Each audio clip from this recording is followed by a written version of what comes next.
If Omicron does come to Maryland, we will find it.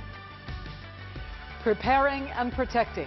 Governor Hogan says Maryland is ready to act as the Omicron variant is detected in the United States. Hello, I'm Denise Koch. And I'm Vic Carter. Of course, we want to welcome all of you who are streaming this afternoon. The first case was reported earlier today in California. The patient had recently returned from South Africa and has mild symptoms. Now, no cases have been detected in Maryland so far, but Governor Hogan held a news briefing just a short time ago and detailed plans to make sure our state is ready. Tonight, we have team coverage on every aspect of the developing story. Paul Kessler is covering the Board of Education debating whether masks are still required in schools. Well, we're going to start with investigator Mike Hogan. He's in Southeast Baltimore with more on what Maryland is doing as this new variant emerges. Mike. Denise and Vic, I'm at the Sacred Heart Church on Conkling where they're doing testing and vaccinations, including boosters, until 7 o'clock tonight. The governor said just a short time ago that it is important to know your status when it comes to COVID-19, to get tested and also to get vaccinated to provide some level of protection. He says Maryland is about as ready as it can be. If Omicron does come to Maryland, we will find it and track it down. Governor Larry Hogan stressed that Maryland is taking the rapid spread of the Omicron COVID variant seriously.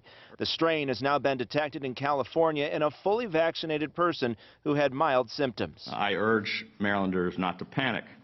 This is not the first variant we have seen, and it almost certainly is not going to be the last. Hogan says Maryland has authorized more money for testing and sequencing, with partnerships at University of Maryland and Johns Hopkins labs to detect any Omicron cases. Maryland has one of the strongest variant surveillance systems in America, and we're now sequencing at nearly 3 times the level recommended by public health experts. The governor again rejected adding any new restrictions, including mask mandates. While I do not believe in blanket mandates, I do believe in personal responsibility. At BWI Marshall Airport, rapid antigen tests are available for the 7,000 passengers arriving internationally each week.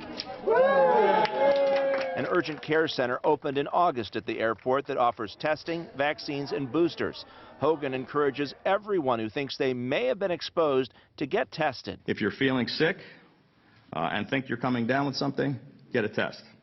If you're about to travel somewhere or returning back home, get a test. It's simple and it's effective.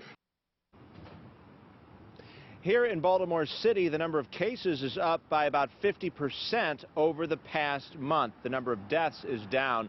The mayor will hold a virtual COVID briefing tonight at 6:30, and we'll be back with some community reaction coming up new at 5 o'clock. For now, we're live in Southeast Baltimore. Mike Helgren, WJZ.